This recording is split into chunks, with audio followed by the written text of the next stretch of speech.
Welcome back to Precious Metal Gents. We are at episode 17 here. Tonight, no guest. We are going to do kind of an interesting segment to look at some notable omissions from some of the 90s sets that we know and love. But before we get into that, we'll go through our recurring segments. Mail Day up first. Brian, get anything cool this week?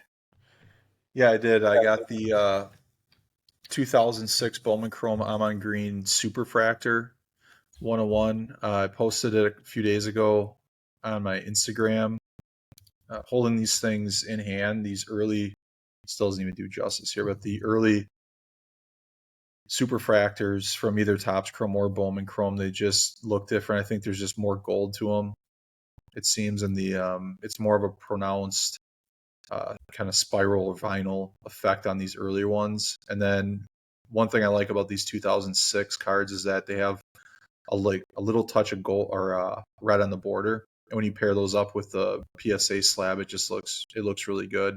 So some of the Bowman Chrome sets in baseball and football from like 2006 to 2009, and in between those years, they had for those few years they had like a reddish border around them, and they just look really good in a PSA slab. The 2009 Sabathia Superfractor kind of has the same effect with that red border, and there's something about them in the PSA red slab that just really hits. But this is just a great card. It's one of 4 Superfractors in the Packers uniform of Amon.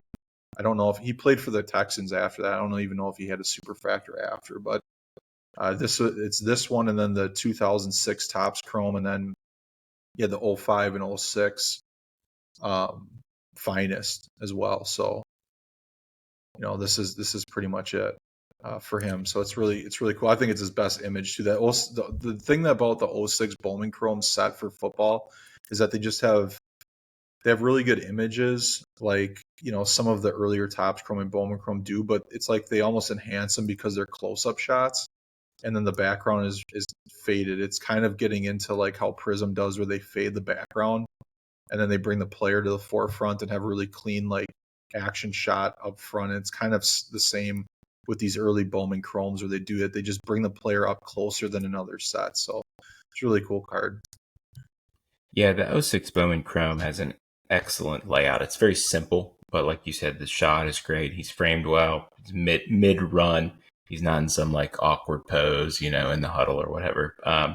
The interesting thing about your green collection is that he came into the league in '98 and was with the Seahawks for a couple of years, and you're a Packers fan. So how many green cards are you up to now, and how many of them are in Seahawks uniform versus Packers uniform? I don't know. I think I got like maybe like 10 green cards, but I would say it's probably a mix of like 50-50 because the 99 PMG is Seahawks. I have like the Super Rave is in the Nebraska uniform. If I ever get the 98 PMG, that's in the Nebraska uniform. So some of his better cards in 98 were in Nebraska as well. But again, I really don't even care with him. He's like one of the players like my Antonio Freeman stuff where I'll buy pretty much anything, like any of the major parallels and sets from the 90s. If I can find their cards in them, I'll buy them. Any one-on-ones, like I'm using those players to kind of like branch out and just buy anything and have like no rules because they're cheaper. And then I was doing that with Favre, and it just got to be too much because really all I care about with the Favre is like the really like the best cards I can get of his. So I've tried to kind of limit his stuff to the really good stuff, and then scratch the itch of branching out in these other parallels for football with like guys like Amon Green and Antonio Freeman, because they're both in some of the better sets anyway.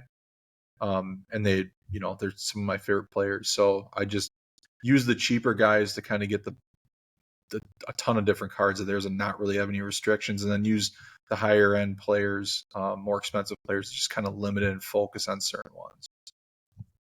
And I I'm love the just Seahawks looking. uniform too, so that made it all right.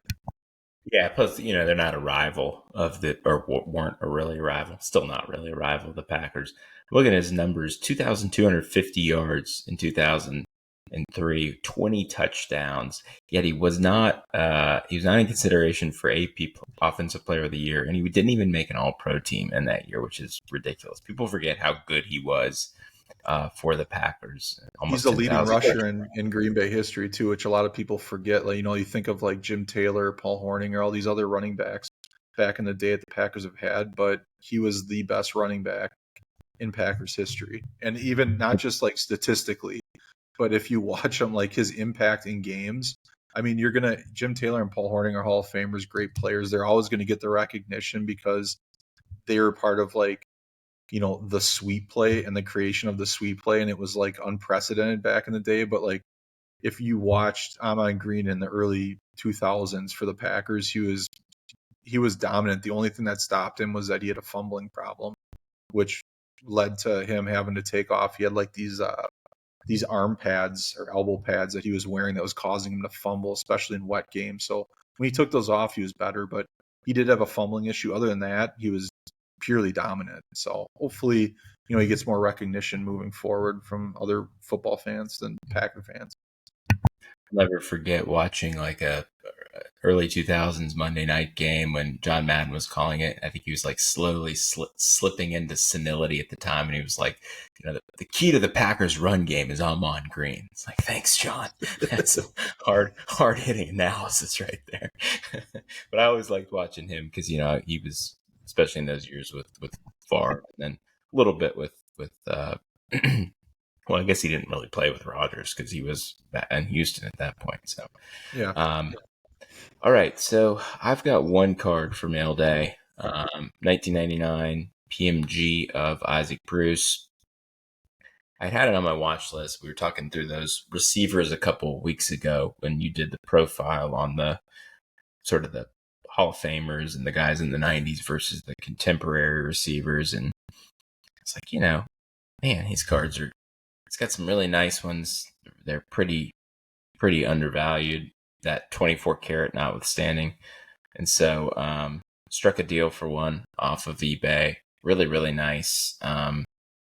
Again, it's a good exercise for me to be able to buy one card of a guy and then not go down the road of a whole PC, because I know there are guys out there who are Bruce collectors and they have really cool collections. I'm not trying to compete there, but I thought it would be nice, and that's one of his better looking cards, kind of going up for a catch. So I was happy to add that one to the collection. I don't know that there will be more on the horizon, but we'll see. I wouldn't mind getting the 98 because he's got the arch in the background. I think that's a really neat one. And then I was talking to you off air. I really want to get a 97 PMG green. I don't think Favre's within my price range, and he would be a good candidate if one of his came up. But like we saw when we talked about the receivers, it's just the same fake one over and over and over. So who knows if we'll see that at any point. Card of the week. It's not one specific card. It's all basketball. We just kind of pivoted a little bit. First up, Brian is going to talk a little bit about some high sales on some Michael Jordan inserts from the 90s. What do you got?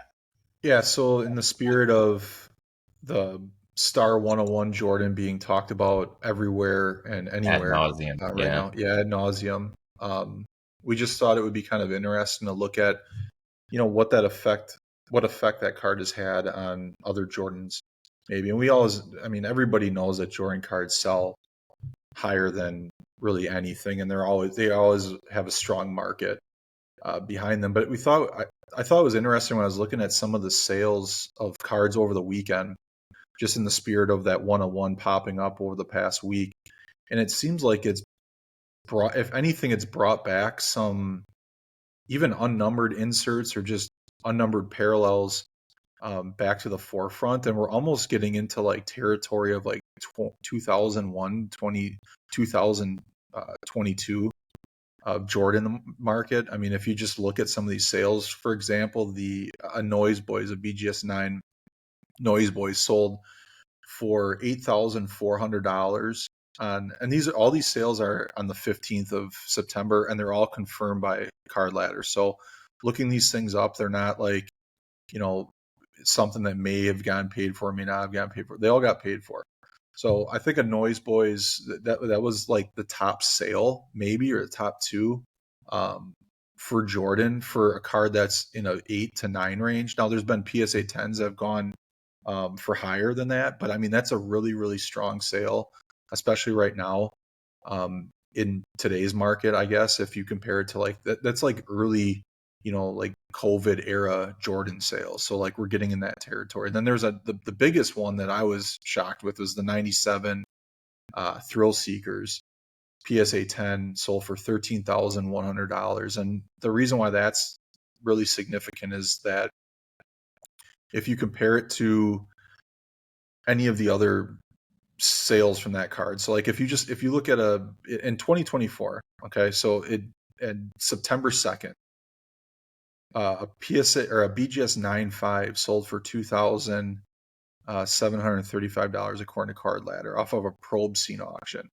Okay, so I mean we're talking like $10,000 more for a PSA 10. Again, PSA 10 compared to BGS 9.5, I know there's a difference, but if you just compare that sale to this year, in August, a PSA 10 sold for $11,000. So that's a $2,000 increase in maybe a little bit more than a month. There was a July sale for a PSA 9, July 31st, 2024, of $1,900. $1,900 for a PSA 9 up to $13,000 for a PSA 10 in only a couple months later. I mean, that's a significant jump. I don't really know what the reason is. I mean, there's a lot of factors that would cause a person to do that. The Thrill Seekers is a cool looking card. It's got that spiral effect in the background. It's unnumbered.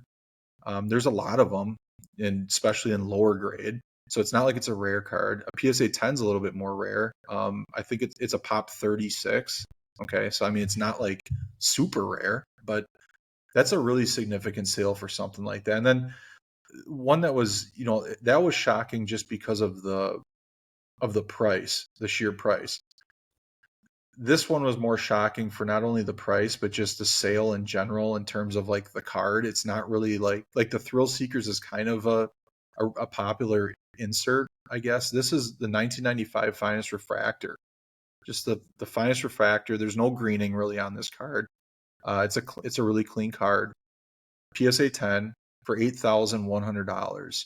Again, September 15th, and this was at auction on eBay.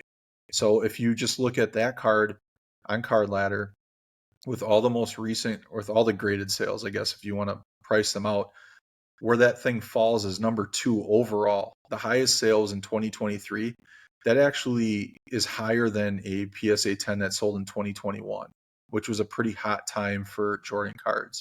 So it's $1,000 more than the same card sold in 2021, which is pretty significant in my opinion. This year, a PSA 9 that was really clean, no greening at all, sold for $1,800. So I guess the moral of the story and the whole thing to take from this, I think, with Jordan market and really any cards, but specifically Jordan market because it's like a market on steroids, is that when a big card gets popular, around the COVID era, you had the 86 Fleer getting really hot, and that's when a lot of his inserts were going nuts. It's kind of an argument of like, or a discussion of like the chicken and the egg. I don't know which one really came first, but when that thing popped, a lot of his other inserts and parallels popped. Now you have another resurgence of a card similar to the 86 Fleer with the star card, and now you're seeing these high sales again of the parallels and the inserts. So we're in another hot wave of Jordan cards, it seems. Yeah, if anything, it seems to me like it's the closest thing we have of a 90s example to ultra modern, in the sense that, in most cases with the 90s, we see high prices on guys' best cards. We don't see high prices on every card of a single guy, kind of like we do with Jordan. We obviously he has all the same rubies, credentials, PMGs as all the other guys do, but his base stuff, his refractors, his unnumbered inserts just sell for so much. And it's kind of like some Jordan will appreciate over time, but not all the Jordan is going to appreciate over time. There's just no way you can have all these unnumbered cards, just basic supply and demand. And so you would worry that, if you're putting $8,000 into a refractor and that's like Jordan's 150th best card or wherever it falls on the spectrum, you have to be pretty confident that that is going to be something sought after in the future. Maybe you're just, I can't imagine it's all just extremely wealthy people buying this stuff. I have to imagine people are saving up, to buy one big Jordan card. And then you go for something like that. It's like, well, you better be okay losing some money on that in the future. No matter how popular he is, not every single card of his can stay at these levels. Yeah, and to be fair too, like the first one I listed, the Noise Boys card, really, really popular insert card. These are all unnumbered, obviously. But a BGS 9, so that thing, a BGS 9 normally sells nowhere close to a PSA 9, right? It's really not. It probably sells closer to what, like probably a PSA 8 or a 7 in some cards, right? Yeah. So this thing, 2021, hot time in the Jordan market. This card sold the exact same amount as a PSA 9 in 2021.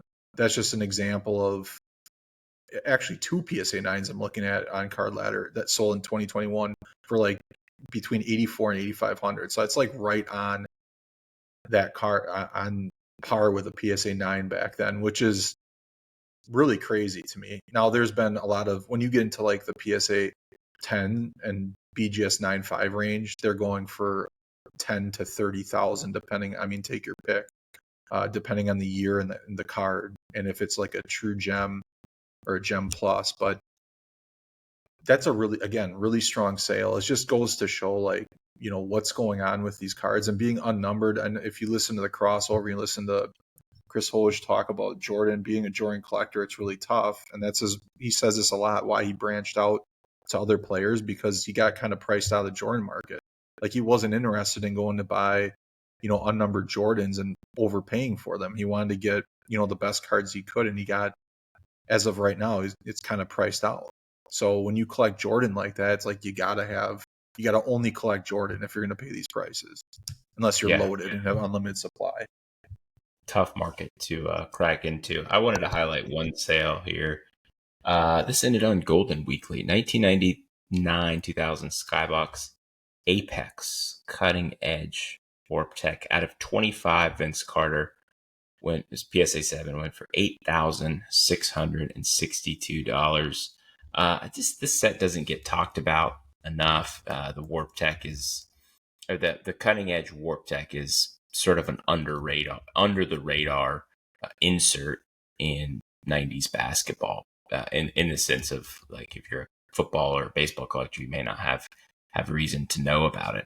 But the Warp Techs, which are, like I said, numbered to 25, tend to sell really well. Like, Stephon Marbury sold a few days ago, I think, for about $3,000.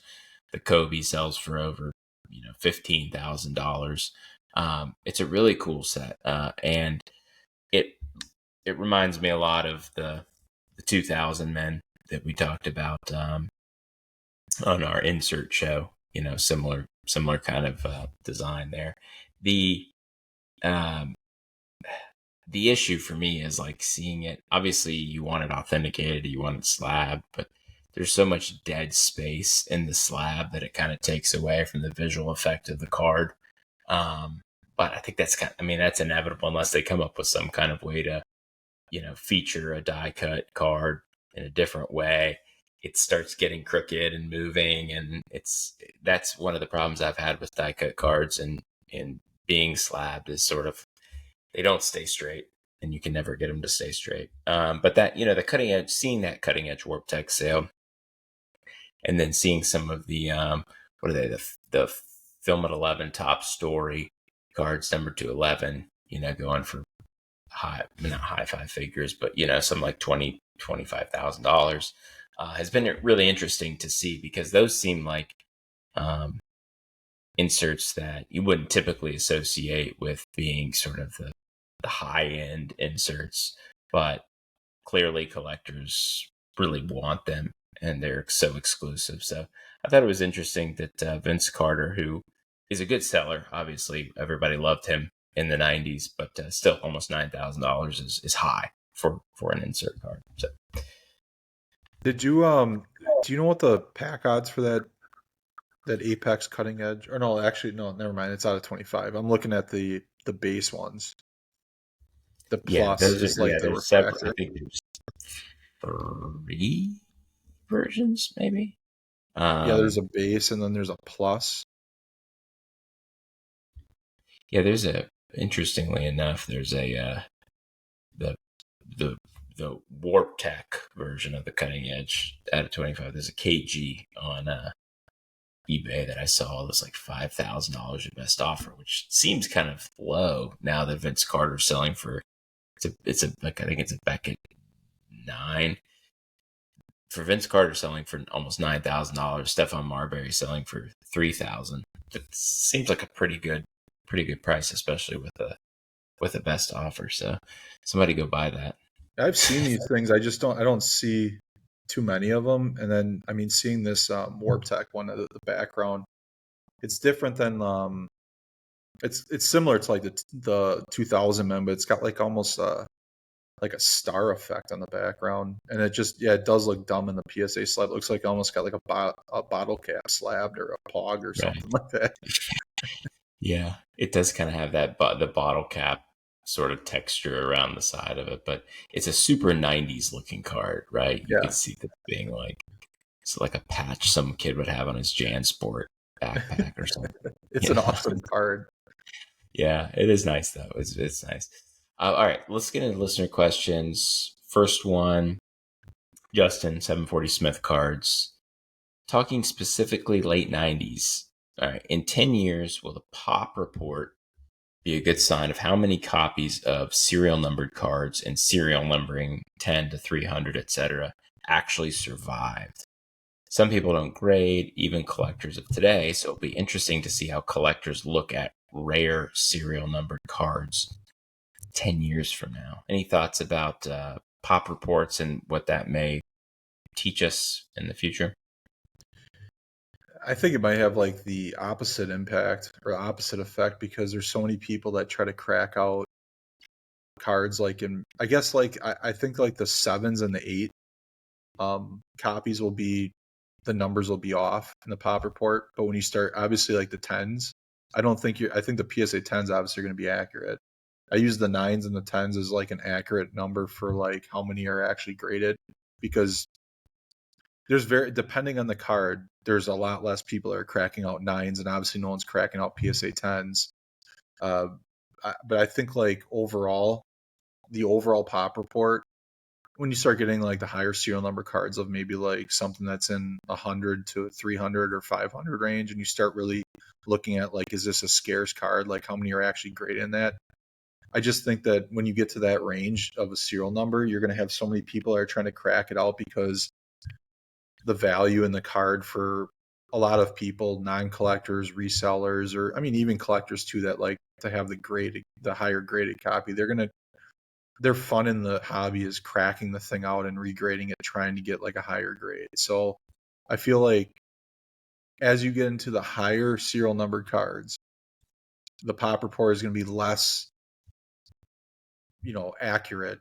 Obviously, I mean, maybe this goes without saying. This might be like John Madden talking right now, or I'm saying the obvious, but it's like I just feel like it's gonna be less accurate than when you get into obviously the low serial number because people aren't Yeah, cracking them. But even with the lower serial number ones, like let's just say a PMG, okay, like a 98 PMG.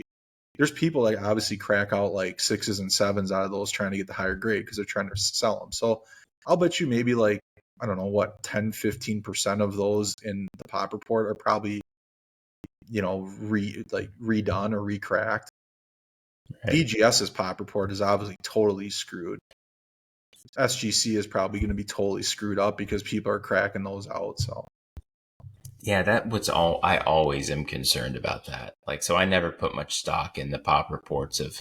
I've seen 90s cards that have 50 copies. I think the Peyton Manning, there's a Peyton Manning, I don't know if it's the 98 PMG. There's one set that Manning's in. There's like 50 copies of the card, but there's like 22 graded or something like that on the PSA Pop report. And so, like you said, I mean, you crack it twice and then that's duplicative twice. And so there's 2 extra copies on the, called the Universal Pop report between the, I guess, 4 main grading companies.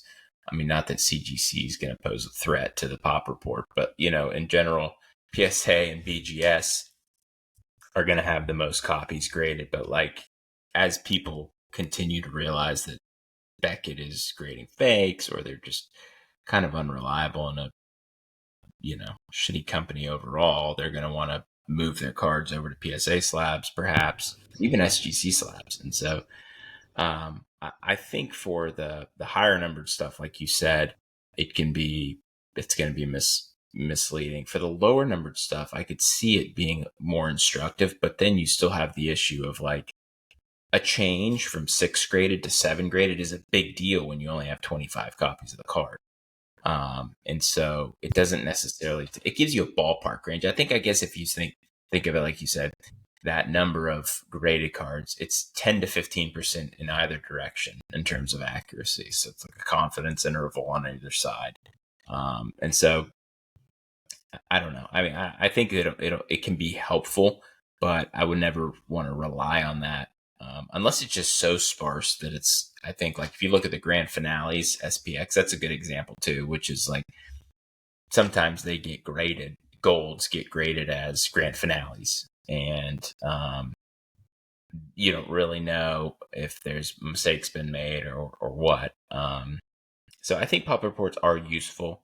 I typically don't look at them very much, especially on these rare cards. I don't care too much about the grade, but in terms of like the circulation and stuff, yeah, I mean, a ton of people aren't ripping 90s wax, so it's going to be, I feel like you're not going to have a ton of them flood the market in the next 10 years, since there's so few copies to begin with. But. So 2 things quick, then, like the 97 PMGs, those numbers are skewed in BGS, right, and just overall graded copies because of the fake copies. And then my biggest question from this question to branch off of it would be, do you think BGS is even going to be around in 10 years to even care about their pop reports? I mean, I don't know. They'll be great, like VHS tapes, cassette tapes, like tube socks from the 90s, whatever else, Pogs. Yeah, I mean, geez, right? Like, I think their magazines from the 90s are more accurate than their pop reports are now. There you go, right there. You could save the company. What they could start doing is just grading their own Beckett magazines. That's right. And grades. That would be, they could core in the market in that. All right. So a question for you that I guess we'll both discuss a little bit, but this is from 2 different people on Instagram. So at Epic Sports Cards 1 and at Cap Z Cards or at Caps Cards? No, Caps Cards with Z's, unknown. But they want to know, are we team peel or no peel? I like having the peel off of the card. Just to me, most often it's on refractors. And typically to me, it interferes with the aesthetic of the card. It's on, especially like 97 Platinum Gold with the Dufex. I really don't like the peel on there. I mean, it says on the peel to peel it off. Like it's telling you what to do. Now, I know some people like it in its sort of like native format where it's unadulterated by the human hand, and some people I know have trouble. One of those 2 people that submitted the question was like, I don't trust my hand to peel it very well without like ruining the card, which I understand. If you peeled some of these 90s cards, especially 99 finest gold refractors that have the deckled edge all around, it's pretty difficult to kind of get a fingernail up under that peel. So I can understand just wanting to leave it on there for the sake of not damaging the card. But I personally like without the peel. So I typically will target a graded copy that has no peel on it, or an ungraded copy that does or does not have a peel. What I typically don't do, I will buy a graded copy of a card that still has the peel on if the grade is like a 6, 7, maybe an 8. But I'm not going to pay up for a PSA 9 or a PSA 10 just for me to crack it out and peel it, because that's going to, I can't assure that it's going to be a 9 or 10 when I resubmit it for grading after I peel it. So I don't really want to pay the premium if I know that I'm just going to crack it out and peel it. But it seems to be a pretty divisive issue. Where do you come down on it? Well, you know what's crazy is that in 2023, Topps Finest has a insert parallel set, the Intimidators. So they remake the was it the 96 Finest refractors, and they're numbered parallel in that set. So they have the gold refractors out of 10 if it has a peel, it has like a fake peel on it. So if you looked up that set, it's actually not a peel, but it looks like it has a peel. It says, I mean, it looks the exact same. It says peel and remove coating, just like those cards had. But that's like the parallel to the set. So if it has that writing going across it, like it has a peel, it's out of 10. I only know this because I was looking at the Christian Yelich card, and that is awesome. It's a cool looking card. I want to get it, but I don't know if I'd pay it's not even really a premium, but you pay way more to have it act like it has a peel on it, which you can't remove. It's part of the aesthetic of the card, which is really odd to me that they would do that. But that one's out of 10. So anyway, Topps kind of says like, "Oh, this is a really cool thing. We want to bring it back." I think it's annoying on the cards, but I'm kind of like in that camp of I don't really want to remove it. I've removed the peels if I'm like trying to grade them and upgrade the grade, but like for my own cards, I just kind of live with the fact that it's on there. I think it's like I want to keep the card preserved like it's right out of the pack. So if I let's just say like it's a card for like a Favre PC, okay, and it was raw and I submitted it to PSA and it got like a lower grade than I thought it should because it probably needs the peel removed, then I would just probably crack it out, remove the peel, and send it back in. Or if I get the card raw and I see it's like bubbling up, I'll get the peel off there. But other than that, if the peel's like intact and the card's clean, I'll leave the peel on it and submit it. Like I don't peel it. I agree with everybody who's anti-peel. I think it looks better. I'm just one of those people where I want to keep the card like intact to what it was originally from the pack. So I only remove it if the peel is like coming off already, is damaged in some way, like it's bubbling up, or if I think like it just needs to come off because it's not grading the way that it should. So I don't know if that's a good Yeah, that's answer. interesting. I'd be interested to see what the people who are pro peel would do if they had like a peel on like a 98 PMG. I bet they'd be removing it if it was covering up the background there. I had a man refractor from 98 Finest, and I spent like 10 minutes trying to peel it, and then I realized that it had already been peeled. but there was like the surface of the card looked like it had a bubble. I was like, there's a peel on here still. But I had never had one and didn't realize that the peel was like every other peel that said peel off. I just thought there was this clear peel on it that I had to get off. And so I'm like picking at the edge of it. Man, killed the grade on that one. But, lesson learned, I guess. All right, we got one more here. Yeah, there's so I have one question is from my friend Mike. He has been searching for a long time now. He's a Bobby Portis collector. And he's been searching for this 2015 gold prism Bobby Portis. It's his rookie year. The gold prism out of 10 from the base set, the non-autograph one. He's been searching for that card for a while. He's a big Bobby Portis collector. So if you know of anybody who has a 2015 Prism Gold out of 10, Bobby Portis, grade doesn't matter. The last one I see sold in 2022, 9.5. He obviously missed that one, but they don't sell very often. They're probably tough to find. His cards don't go for, a high amount of money. They might be sitting in, a Commons box or something. I don't know. But if you know of anybody with that 2015, please reach out to one of us, and then I can get him that information. And then the other one was from Irish_sports_cards_21. It's not a question. He just wanted to give a shout out that he says we're killing it and it's great to listen to every week and to keep it up. And it's just kind of it's reiterating some sentiment that I've had over the past couple of weeks from listeners. I appreciate anybody reaching out to us saying that we're doing a good job and they like the content. We always like to hear feedback because if we're doing something right, we're going to keep doing it. If we're doing it wrong or not covering something that you want covered, we will try to fit that in. And actually won't try to. We will fit that in and we will adjust and add that as a topic or a main segment. So if you have ideas for the show, or if you want to just contact us about your opinion on things and how we can make it better, please reach out. We will respond. Yeah, we never disregard any listener questions. So if you send one in, it will get answered. Maybe not that episode, but at some point it will. So please don't be discouraged from sending in a listener question because you think we may not answer it.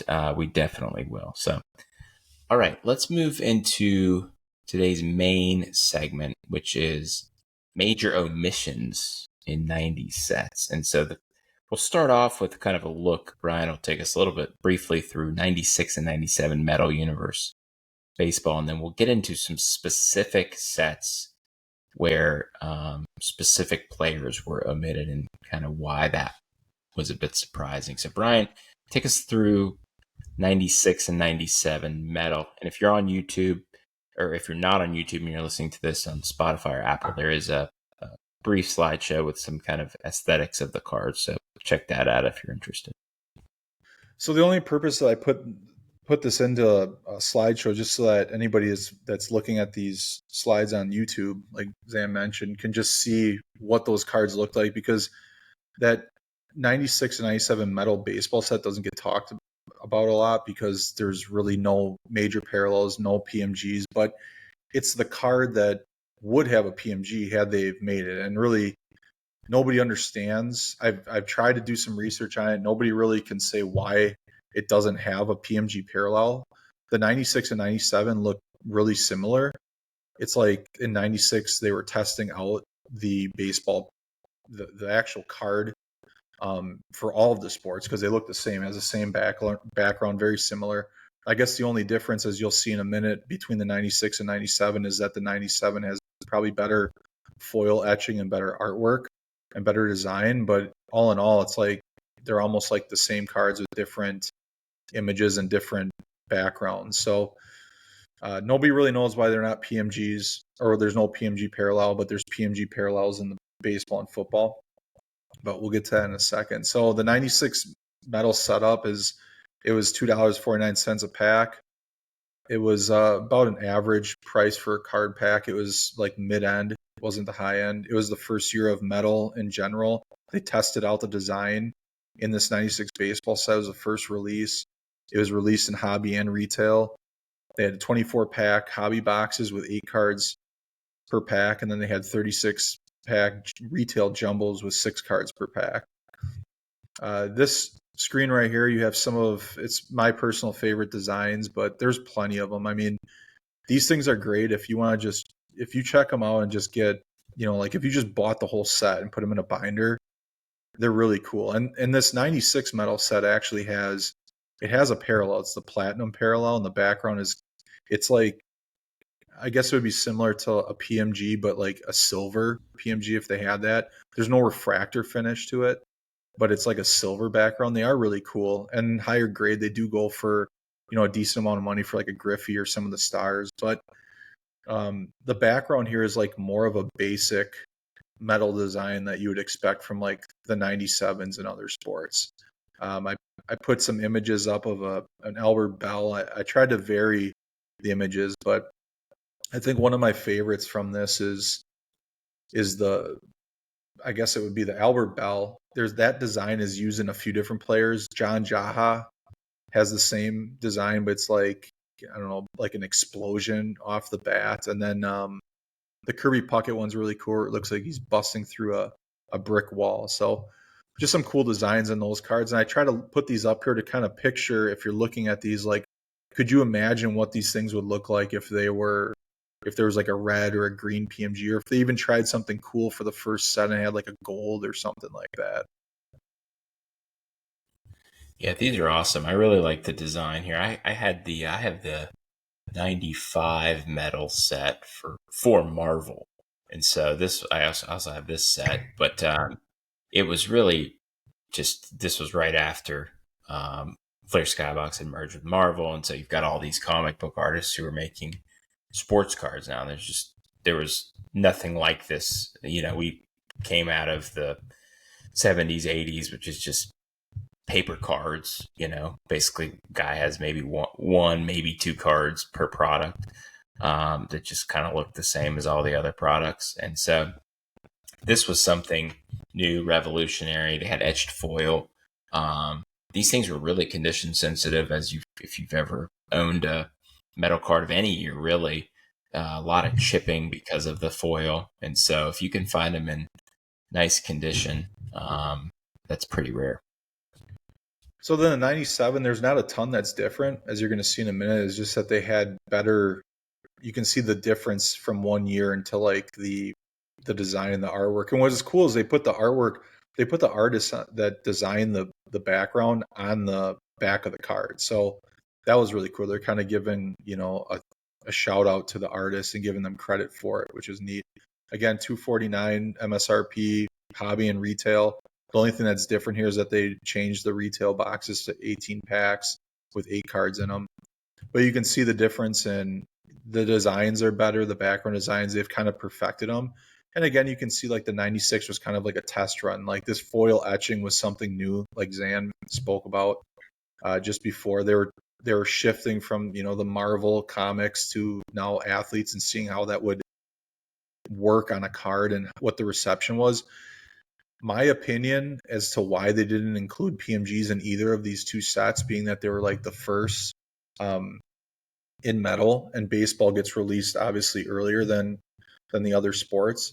I think the reason why they didn't include the PMGs, and this is not coming from anywhere else, I don't think this information is anywhere. This is just my personal opinion.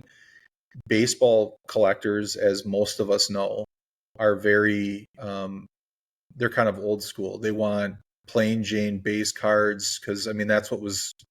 Baseball is the oldest collectible card there is. So and the true baseball collectors, the vintage guys, this is on the heels of the end of the kind of the vintage era that we look at. They didn't get a great reception for these metal cards. This was kind of cutting edge and something that was trying to bring in kids and adults that would always collect baseball cards since they were kids. Older people.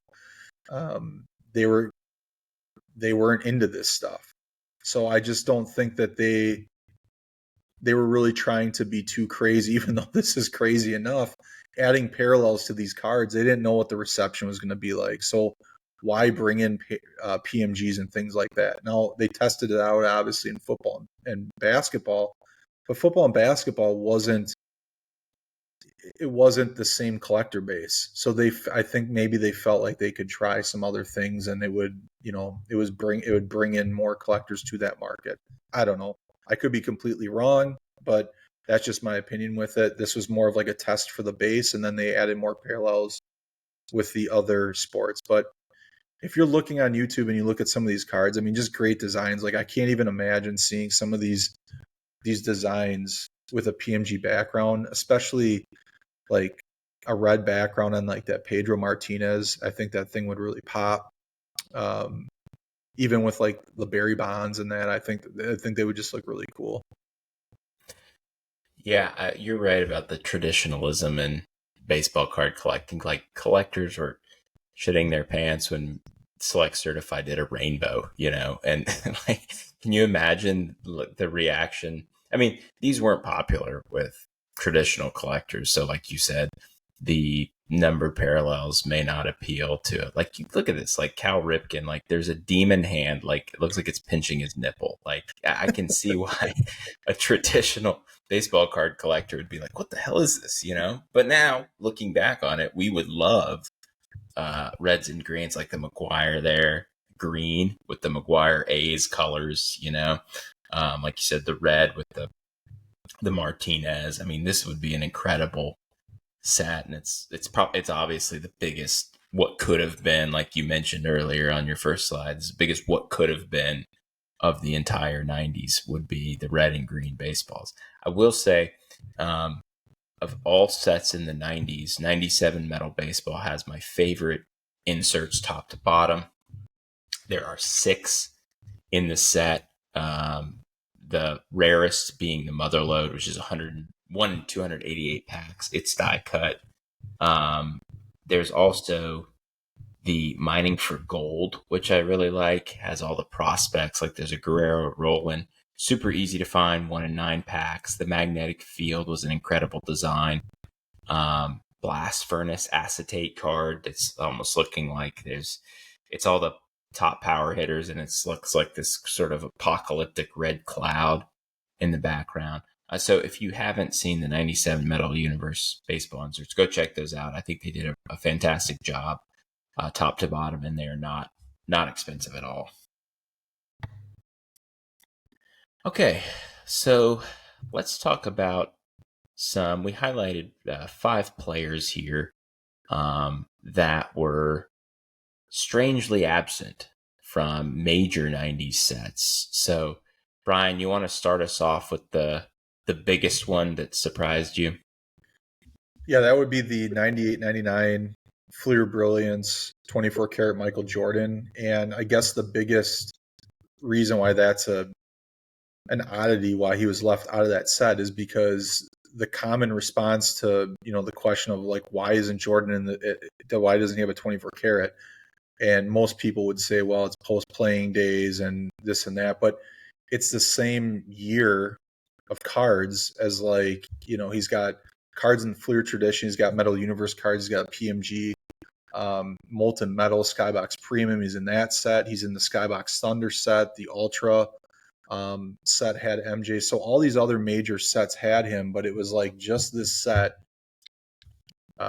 just omitted Jordan. And then in one of like the hottest parallels now, but one of the better parallels in the 90s, he's not in. And that's why, maybe it took some time I don't know how Jordan relates to like other sports, but he seems to do it where it's just the popularity, it just takes a while to like catch on or people discover it, because it seems like a lot of people jumped in on Jordan and they explored sets with him. So the fact that he wasn't in 24 karat maybe made it like a slower mover of a set in terms of like price and value. But yeah, I don't really understand why he's not in the set. It's just weird because I can't even imagine what a Jordan 24 karat would just be.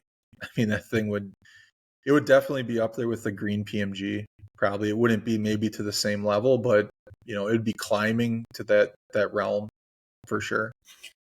Yeah, I think you'd have to add non-101s. Obviously the green PMG and the credentials now out of 9, but like that Jordan 24 karat, man, I can't even imagine that Kobe does, sells really strongly.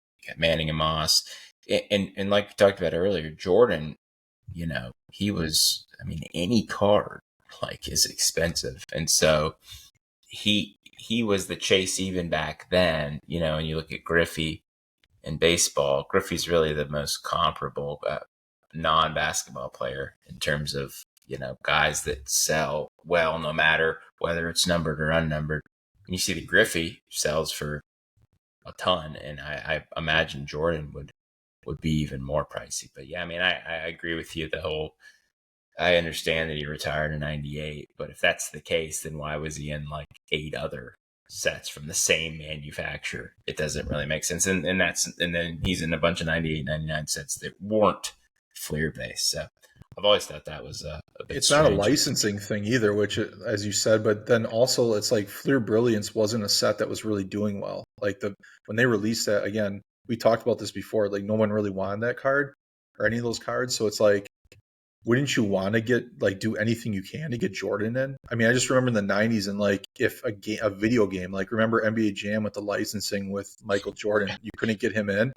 It's like everybody wanted to get Jordan in their product, right? And it was just came down to like, did you want to pay for the licensing for him? Because you had like separate licensing. So, I remember even like NBA Live 95 and like some of those games, like they couldn't get Jordan in, or they had to struggle to get him in, or they had like a player, like a different name, but he was in the Fleer product. So like this wasn't when he had like an exclusive deal with just Upper Deck.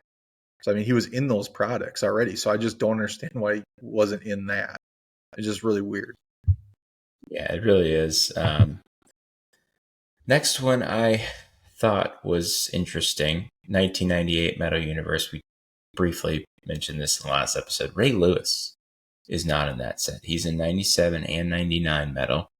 He's in all 3-star rubies. And he was pretty much every other big product at that time as well. I mean, the credentials is different because it's just such a small set. But 97, it's not like he was a dud. You know, he was a second team All-Pro that year. He's a Pro Bowler. And that was actually the most tackles he had in his entire career, 184 total tackles in 97. And so I always think about that when I'm thinking about players being in sets is what happened the previous year, right? It's either rookies or if you've got like insert sets, for instance, like you saw Brady Anderson in some 97 insert sets because he had such a great 96 season, you know? And so I always think about what the guy do the year before, assuming if he had a long track record of, you know, production, that's different. But Ray Lewis was he was only been in the league for a couple of years. And so, I just can only imagine what a 98 PMG, which other than the 97 green, is the biggest seller. And I can't think, somebody's going to probably correct me, but like from the 90s, I can't think of like a big card of Ray Lewis's where he's doing the squirrel dance. And I think that would have been really perfect if they had put like 98 Ray Lewis PMG where he's doing the squirrel dance and you've got like the Maryland, I don't know, Coast Port, I don't know, big crab cake or something in the back, you know? So I've always thought that would have been a good inclusion if they had put him in there. Yeah, that one's really, it kind of boggles my mind why he wasn't in there. And you don't think of, you know, a defensive player, you wouldn't really, if they're in a set, they're not in a set. Like, you know, Charles Woodson misses sets too, and it's kind of inexplicable. But like Ray Lewis is at kind of a different level of a defensive player than most. I mean, he's like in that, not that obviously Charles Woodson isn't, but Ray Lewis is in like that separate echelon of defensive player, you know, where you'd put like Lawrence Taylor and players like that, like just the elite. And to just leave him out of a set where it's middled between the 97 and 99 where he's in both, it's just kind of weird. I really don't even know. And there's obviously nothing that you can look up where it says, oh, we just kept Ray Lewis out because of this. I don't know. When did his shooting happen? Do you know when that was? That was in Atlanta. That was during the Super Bowl in 2000, I think. I think that's 2000. 2001. No, it's 2000. Yeah, 2000. I think that's okay, right. So it wasn't even obviously close to that, but before that, yeah. Yeah. All right, so the next one had 1998 Fleer Tradition Playmakers Theater. They're out of 100. Jerry Rice is, you know, left out of the set. We have no clue why. There's obviously big names in there like Favre, Marino, Elway, and Sanders. Charles Davis is in there, who was huge during that time. He's in almost every other insert set, really in the 90s in general. I mean, Rice doesn't miss many sets in general, but he definitely doesn't miss big ones.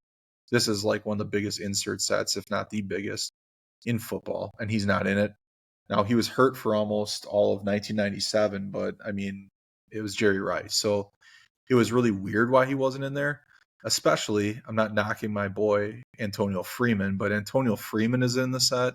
Now, I don't know when this Fleer Tradition released. I don't know. Was it like later? I would assume it's later in the year that it probably released. I don't know. I didn't check the release date, but Freeman was. I mean, he had come off of a really good 97 though. He did, yeah. He had a great 97, and he was an All-Pro in 98. But I was just wondering, like, when the set released, because he was having a great 98 too. So that's probably why he was in there. I have no problem, obviously, with Antonio Freeman being in the set. I love it. It's just that it's weird that you put Antonio Freeman in there, not Jerry Rice. So it's just really, again, another one of those things where it doesn't make any sense. And, you know, 20 card set, I get Galloway is in that set, Terry Glenn's in that set. Terry Glenn was a high first rounder. Is it Galloway was a productive receiver, but all three of those guys, despite being productive receivers, none of them was was Jerry Rice. You had the quarterbacks like quarterbacks always, like even middling quarterbacks like Plummer, Batch, and Cordell Stewart, I believe, are all in there. And you know, even guys like that, I kind of get it because they're quarterbacks, whatever. But still, Rice is him and Sanders.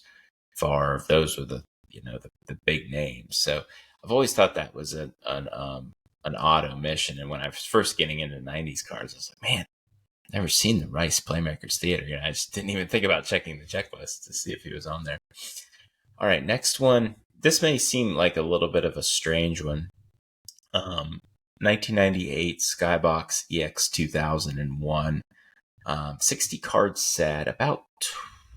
There's 43. It's 43. Yeah, 43 pros and then like 17 rookies in the set. And that's obviously Manning, Moss, Woodson. Fred Taylor is the 101, and then the biggest one, Curtis Enos, of course. But one that they left out, which surprised me, was Herman Moore. If you're not familiar with Herman Moore, go check his numbers out. Go check his footage out on YouTube. But he was a Lion. Some people might say that, but like I mentioned a minute ago, Batch is in a lot of sets, and obviously Barry Sanders is arguably the biggest name of the 90s. And Moore had the claim of being arguably the best receiver in the league from 1995 to 1997, the 3 years preceding the release of Skybox EX 2001. His first team All-Pro all 3 years, and averaged across those 3 seasons 111 catches. And at the time, I believe he set the record for catches in a season with 123, 1,400 yards per year, and 10 TDs per season. On a team like the Lions was incredible. And they included Rob Moore in the set, who was having a couple great years, but Herman Moore was even better. And I guess kind of like we were comparing, obviously Herman Moore wasn't Rice, but he was producing like Rice. And compared to a couple guys in the sets, like Troy Davis is in the set. He was a Saints third round running back in '97 who had rushed for like 200 yards the year prior to the release. And then Glenn Foley, that one blows my mind. He'd been in the league for like 4 years. He's Jets quarterback, or three years. He had a losing record. He had more interceptions than touchdowns, and he'd only started like 5 games in his career. And somehow he was in the set, but they left Herman Moore out. So Herman Moore getting a little bit of love on today's episode of Precious Metal Gens. I love it. I was obviously a Packer fan and wasn't a Lions fan, but I did like Herman Moore and obviously Barry Sanders and some of those players. Moore was he was a great wide receiver. It's just sad that guys like him, their career kind of got wasted in Detroit on that team, those 90s Lions teams. But the last one we have to talk about for omissions, notable omissions, is the 1999 Skybox Molten Metal Fusion and then the Titanium Fusion. Those are what, out of 50, right? Yep. Titanium Fusion out of 50. Was the Pedro and the Randy Johnson both being omitted from that set in that parallel. Pedro won the Cy Young in 97. Randy was a Cy Young runner-up in 97, just come off of one of his most impressive stretches ever with the Astros, which a lot of people forget that he was on the Astros, but that was like one of the greatest stretches of his career. He was just dominant, as he usually is with anybody. But it was just crazy to see that he's not in, that those two players are not in that set. Some guys like Scott Hunter finished his career with 0 major league at bats. Was it Masao Kita? I think so. 30-year-old rookie. Yeah. I think finished with a 5.83 career ERA. Mike Figa, drafted in the 44th round. Figa, yeah. I mean, these are some of the names that are in that thing, but you don't have Pedro and Randy. When you see stuff like that, that's got to be like almost intentional some way. I don't know what the reasoning or rationale is for it. Like any of the ones that we talked about here, there really was no like listed rationale or reasoning. Otherwise, we would have talked about it. It just really doesn't make any sense. I mean, what are your thoughts on that? It's like a bunch of Antoine Williamsons that are loaded in this set over him. Yeah, I mean, a lot of the like it's a weird because it's like it's a huge set. It's not like 10 cards, even 20 cards. Like I get it, you know. But like Maddox is in the set. There's not a ton of pitchers in the set, so maybe that's why Maddox. I say not a ton of non-rookie pitchers in the set. Maddox is in there, so maybe that's why they focus more on the hitters. But like, there's just a bunch of no-name rookies in there, and I guess at the time that's not a huge product. You know, it sort of takes a backseat to some of the other Skybox products. But you'd think if you have a 40, 50 card set, whatever it is, that you're putting two of the best pitchers of that generation in there. So a little surprising. Like you said, you never know why some of these happen. But yeah, if you guys have any interesting, notable omissions that you can think of, I'm sure people out there collect big name players and they're not in some sets. Send them to us because I'd like to highlight them on the next episode. Just kind of briefly go over them because I know there's some really good ones out there that we didn't touch on. So we are. Well, I am actually heading out of town, out of the country this week. We'll be back next week. We will make sure to get this. Well, obviously, if you're listening, it's been uploaded, but we'll make sure we get an episode out next week as well.